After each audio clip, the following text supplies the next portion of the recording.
So, hi everyone, welcome to the lecture number 8 of reaction mechanism series. तो आज हम कुछ प्रॉब्लम सॉल्व करने वाले हैं SN2 के ऊपर, और बहुत प्यारे प्यारे प्रॉब्लम्स लेकर के आए। जो लास्ट लेक्चर में मैंने तुम्हें होमवर्क दिया था वो भी हम डिस्कस करने वाले हैं। तो this is Suryansh Shukla, welcome you all.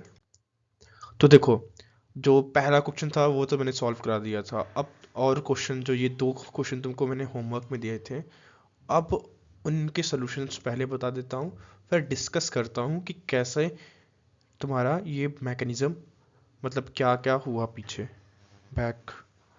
तो सबसे पहला रेट तुम्हारा क्या आया होगा? SN2 का देख रहे हो तो देखो, यहाँ तो 3 डिग्री है, तो ये तो सबसे घटिया होने वाला है। ठीक। अब यहाँ पे भी स्टेरिक हिंड्रेंस है। अटैक आने को, जब अटैक आएगा तो बड़े बड़े ग्रुप्स मिलेंगे, तो इसका रेट ऑफ रिएक्शन और कम होगा। तो इस क्वेश्चन में तो 2 पॉइंट देखने होते हैं रेट ऑफ रिएक्शन चेक करने के लिए। पहला, कि वो बॉन्ड स्ट्रेंथ कैसी है। बॉन्ड स्ट्रेंथ, अगर लिविंग ग्रुप में कुछ चेंज है, अगर लिविंग ग्रुप सेम है सब में, तो फिर क्या चेक कर सकते हो, ये जब लिविंग ग्रुप डिफरेंट हो, मतलब लिविंग ग्रुप कैसा बॉन्ड बना रहा है वो डिफरेंट हो। अब देखो, दूसरा क्या हो सकता है कि क्या स्टेरिक हिंड्रेंस है। तो यही दो फैक्टर होते हैं, ठीक है, बॉन्ड स्ट्रेंथ या स्टेरिक हिंड्रेंस। तो यहाँ पे ये क्वेश्चन सॉल्व हो गया। अब क्वेश्चन नंबर 3 जो मैंने तुमको दिया था वो डिस्कस करते हैं। क्वेश्चन नंबर 3 में, अब देखो, सेम सेम कार्बन सब पे है। अब देखो क्या बात करेंगे, सबसे पहले बॉन्ड स्ट्रेंथ। बॉन्ड तो सब में सेम है, ठीक है, बॉन्ड सेम है। अब दूसरा factor steric hindrance. Steric hindrance, steric hindrance सबसे ज़्यादा कहाँ पर है? फर्स्ट वाले में। तो सब फर्स्ट वाले की रेट सबसे कम होगी, फिर सेकंड वाले में, और फिर थर्ड वाले में स्टेरिक हिंड्रेंस नहीं है। और कार्बन सबके सेम है, और स्टेरिक हिंड्रेंस। और एक बात और कह सकते हैं अकाउंट में, कि स्टेरिक हिंड्रेंस भी पहला सिनेरियो हो सकता है, और दूसरा कि इलेक्ट्रॉन, इलेक्ट्रॉन जो मेरा टीएस होता है वो क्या होता है? एनाइनिक। तो ये तीन कुल मिलाकर के मेरे तीन चीज़ें हो गई जिसको मुझे अकाउंट करना। टीएस एनाइनिक करेक्टर का होता है। तो मुझे देखना होगा कि जिस भी सी पे मेरा, मतलब जिस भी कार्बन पे या फिर जहाँ से भी लिविंग ग्रुप अटैच है, जिस पे सबसे ज़्यादा पॉजिटिव चार्ज चढ़ा हुआ है, वहाँ पे सबसे तेज रिएक्शन होगी, ठीक है, अगर स्टेरिक हिंड्रेंस कम है तो। ठीक है, स्टेरिक हिंड्रेंस सबसे बड़ा पार्ट होगा फिर भी। और पहला बॉन्ड, पहला तो बॉन्ड होगा, बॉन्ड स्ट्रेंथ, दूसरा स्टेरिक, और तीसरा मेरा टीएस वाला। ठीक। तो ये तीनों ऑर्डर में लिख लो SN2 में रेट ऑफ रिएक्शन चेक करने के लिए। Bond strength, bond strength, bond strength, उसके बाद स्टेरिक हिंड्रेंस देखेंगे बॉन्ड स्ट्रेंथ के बाद, और उसके बाद सबसे आखिरी में देखेंगे हम कटाइनिक, मतलब इलेक्ट्रॉन विड्रॉइंग ग्रुप है कितने। ठीक है, तो ये तीन फैक्टर्स हम लेने वाले हैं अकाउंट पे। तो ठीक, ये भी क्वेश्चन सॉल्व हो गया।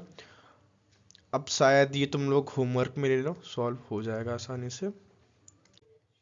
अब देखो, ये भी होमवर्क में ले लो, और ये भी होमवर्क में। इसको डिस्कस करेंगे अगले लेक्चर में। अब ये बहुत इंपॉर्टेंट सेट ऑफ प्रॉब्लम्स होती हैं, इक्विवेलेंट प्रॉब्लम्स। ठीक है, मेरे पास एक इक्विवेलेंट है Cn माइनस का। देखो, अब देखो यहाँ पे कौन सा सॉल्वेंट है? सॉल्वेंट मेरा पोलर अप्रोटिक है, मतलब मेरा Na जो होगा वो तो कैच हो जाएगा, और फ्रीली कौन घूमेगा? Cn minus. लेकिन एक इक्विवेलेंट ही है। तो जब भी इक्विवेलेंट का क्वेश्चन आता है, तो जो सबसे बेस्ट साइट होती है उसी पे अटैक होता है। तो देखो, पहले सोचते हैं अगर इस कार्बन पे अटैक होना होता, तो देखो एमई परेशान करने के लिए लगे हुए हैं, बैक से ही अटैक होगा, और वो बैक में ही लगे हुए हैं, और वो स्टेरिक हिंड्रेंस पैदा करेंगे, स्टेरिक हिंड्रेंस पैदा करेंगे।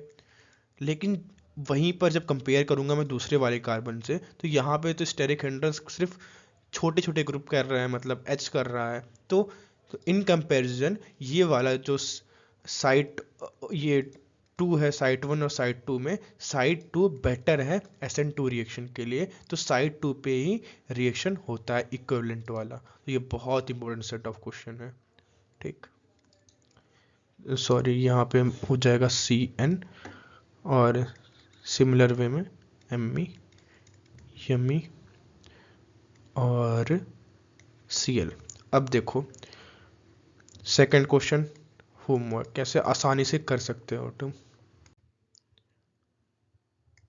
सेम क्वेश्चन लेना इक्विवेलेंट वाले, और तुम इसको भी होमवर्क में सॉल्व कर लेना।